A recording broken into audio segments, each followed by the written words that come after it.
Welcome back to our channel Sagarika ধনীজের lifestyle. তো আবার চলে আসলাম রান্নার ভিডিও নিয়ে। আজকে রান্না করবো হচ্ছে আলু দিয়ে বেগুন দিয়ে রুই মাছের ঝোল। কড়াই বসিয়ে দিয়েছি, দিয়ে দিলাম সরষের তেল।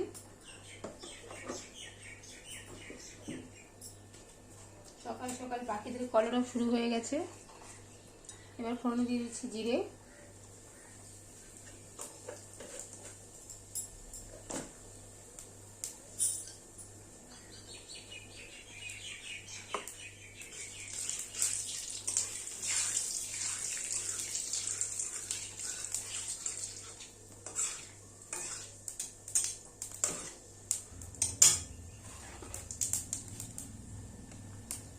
জিরে ফোড়ন হয়ে গেছে, দিয়ে দিচ্ছি এবার আলু।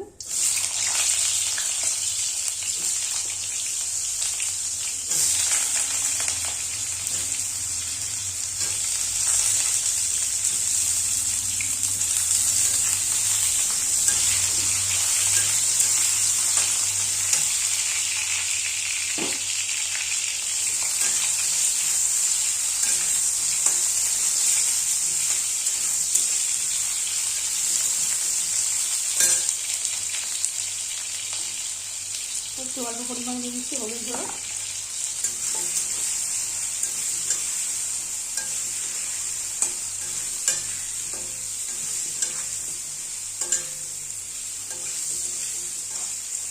এবার দিয়ে দেবো বেগুন কেটে রাখা।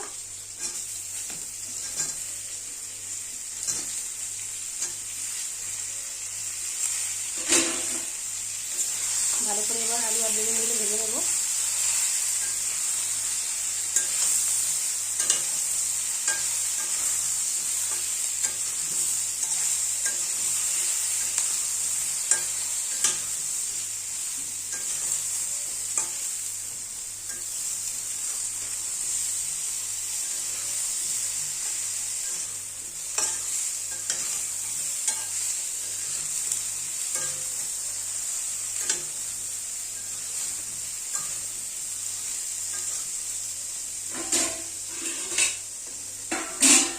চাপা দিয়ে রেখে দেবো, তাহলে বেগুনগুলো আলুগুলো ভালোভাবে ভাজা ভাজা হয়ে যাবে।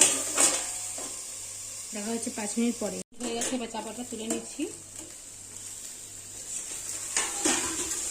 আলু আর বেগুন ভালোভাবে ভাজা হয়ে গেছে।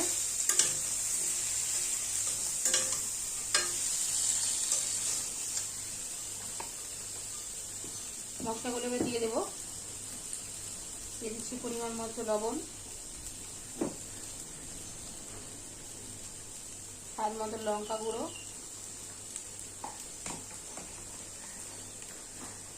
ভাজার সময় হলুদ দিয়েছিলাম, তাই এখন অল্প হলুদ দেবো, নাহলে হলুদের গন্ধ হয়ে যাবে।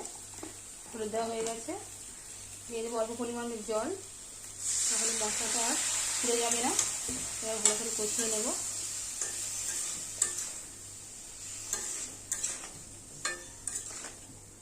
আঁচটা বাড়িয়ে দিচ্ছি।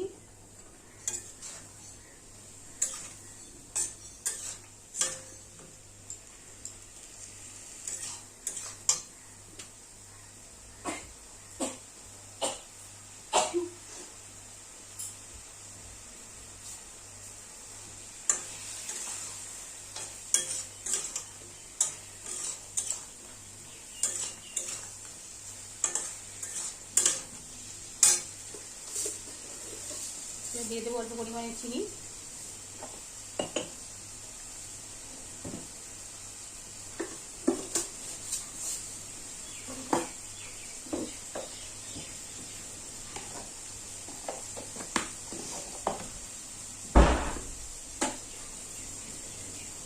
ভালো করে কষিয়ে নেবো।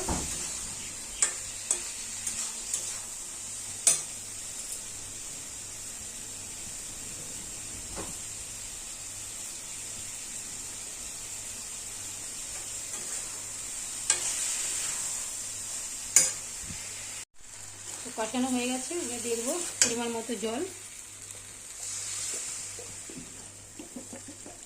আজকাল তো যা গরম পড়েছে, একটু ঝোলটা বেশি দেবো।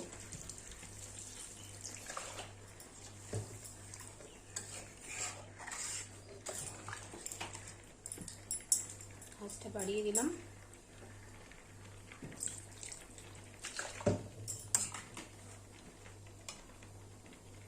ভেজে রাখা রুই মাছগুলো এখন দিয়ে দিচ্ছি, তাহলে ঝোলের সাথে সাথে তাড়াতাড়ি মশলা ঢুকে যাবে। ব্যাস, এবার আমি 15 মিনিট ঝোলটাকে ফুটিয়ে নিলে আমার রেসিপিটি রেডি হয়ে যাবে। আপনারা চাইলে গরম মশলাও দিতে পারেন, আমি আজকে গরম মশলা দেব না। এবার আঁচটা বাড়িয়ে দেবো, 15 মিনিট ফুটে আসুক, তারপর দেখা হচ্ছে। এরপর চাপাটা তুলে নিচ্ছি, দেখা যাক কেমন হয়েছে। তো এই যে দেখো কতটা জল দিয়েছিলাম, জলটা ফুটে এতটা হয়ে গেছে, বেগুনটা ভালোভাবে সেদ্ধ হয়ে গেছে, আলুগুলো এই ভেঙে ভেঙে গেছে, দেখো বেগুন একদম সেদ্ধ হয়ে গেছে। তো কেমন লাগলো আজকের রেসিপিটি তোমরা অবশ্যই আমাকে জানিও। ভালো লাগলে লাইক, কমেন্ট, শেয়ার করতে ভুলো না। আর আমার চ্যানেলটি সাবস্ক্রাইব করতে ভুলো না, সাগরিকা ধনঞ্জয় লাইফস্টাইল। তোমরা এভাবেই আমার পাশে থেকো, সাথে থেকো। তো দেখা হচ্ছে নেক্সট কোনো রান্নার ভিডিওতে। সবাই সুস্থ থেকো, ভালো থেকো, টাটা।